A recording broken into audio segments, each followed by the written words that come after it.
Bukod sa luto ng nanay nyo na kahit paulit-ulit ay panalo pa rin, may mga lugar sa Pilipinas na parang may sariling magic sa kusina.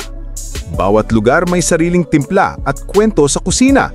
Iba ang lutong Batanggenyo, iba rin ang Ilocano, at syempre may mga probinsya na kahit simpleng ulam lang parang espesyal agad sa lasa.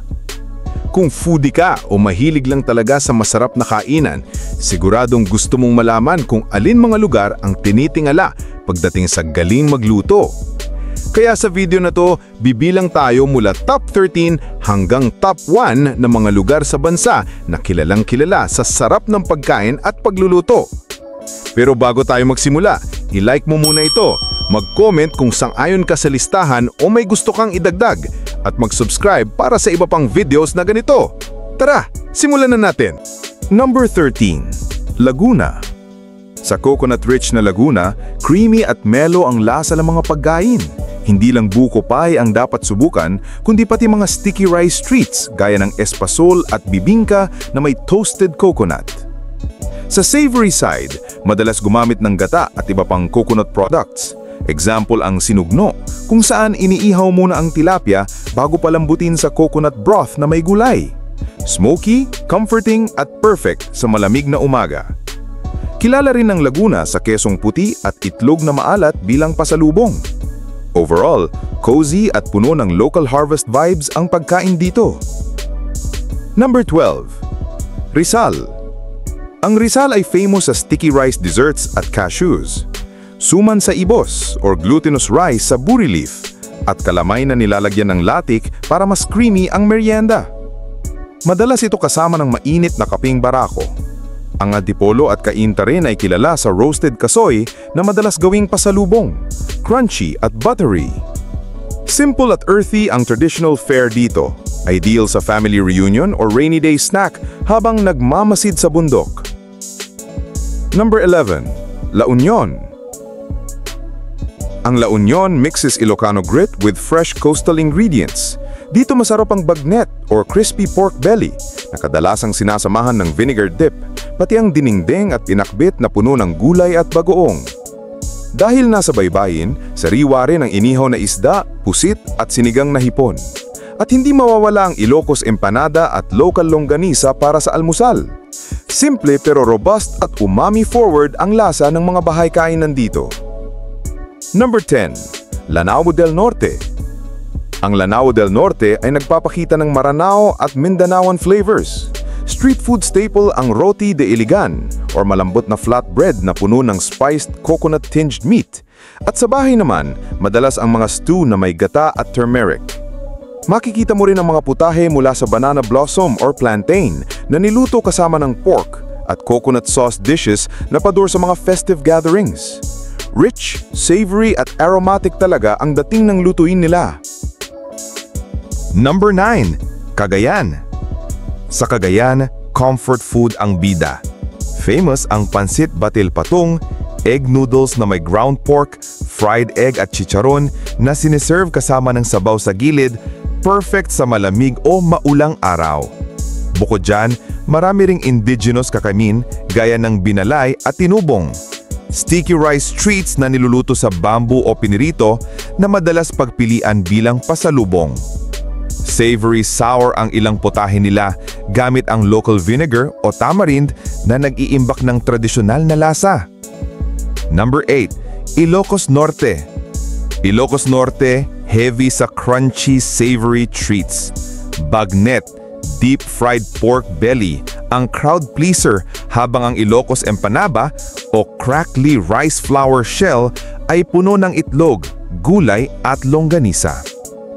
Pang-merienda naman ang tupig at upgraded bibingka na may malagkit at gata. Smoky at nutty dahil sa paraan ng pagluluto. Solid at traditional ang table dito. Salty, garlic yet satisfying sa bawat kagat. Number 7. Lanao del Sur. Lanao del Sur ay puso ng Maranao cuisine. Creamy at spice-forward ang mga ulam tulad ng piyaparan na manok, manok sa gata at nyog, inaluban o isda sa coconut broth, at ang madilim na lasa ng tiyula itom. Kasama rin sa handaan ang matatamis na dodol at broa bilang panghimagas at laging may palapa o spicy relish sa mesa para dagdag sipa ng lasa. Festive at communal ang pagkain dito, gawa para i-share sa pamilya at selebrasyon. Number 6. Leyte. Leyte ay kilala sa rice-based sweets, moron o chocolate suman roll at binagol o taro plus gata na hinuhulma sa coconut shell na pangpasalubong at merienda kasama ng kape.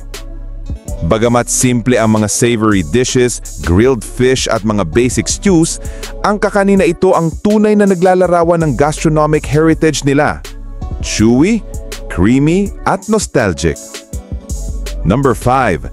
Negros Occidental o Bacolod. Bacolod at Negros Occidental ang Sugarland, kaya creamy at indulgent. Chicken inasal ang signature, marinated sa calamansi, vinegar at anato, grilled hanggang smoky at juicy, at kansi, ang sour meats bulalo na sabaw na gawa sa batuan, beef shanks at marrow. Kilala rin sila sa pastries tulad ng Napoleones, half moon cake, piyaya at barquillos. Perfect pang dessert pagkatapos ng heavy meal. Number 4. Batangas. Yes, Batangas. Sila ang ating comfort food territory. Bulalo ang queen. Slow-cooked beef shank na lumalabas ang marrow sa sabaw. At lomi, ang ultimate thick noodle soup na puno ng sahog. May unique twist din sa adobo sa dilaw, turmeric adobo, at sariwang sinigang gamit ang maliputo. At ang aking paborito? Sinaing na tulingan, slow-cooked with pork fat, kalamyas at suka. Kaping barako naman ang perfect partner sa suman o pinipig. Solid, rustic at madaling mag-iwang gutom ang mga putahe nila. Number 3. Iloilo. Iloilo ay food haven ang Visayas. Lapas bachoy at pansit molo ay kaisarap, umami-rich, garlic-forward at comforting. Habang ang kadyos, baboy, langka o KBL ay favorite soup na niluluto lalo na kapag maulan. Sa fiestas makikita ang bringhe at roast meats at sa panghimagas ay biskotso at silvanas. Communal, rich at puno ng tradisyon ang bawat plato. Number 2. Camarines Sur, Bicol Region. Camarines Sur at buong Bicol Region ay buhay sa gata at sili. Bicol Express, laing at pinangat ang nagpapakilala ng kanilang pagka-spicy creamy profile, malasa at nakaka-addict. May lokal din silang pansit bato at sa sweets, pili nuts ang pinagmamayabang, candied o nasa pastries. Mapapa-extra rice ka dito dahil sa perfect na combo ng anghang at creaminess. Number 1. Pampanga. At numero 1, Pampanga. Culinary capital ng Pilas, kung saan nagmula ang sisig at iba pang masterpieces.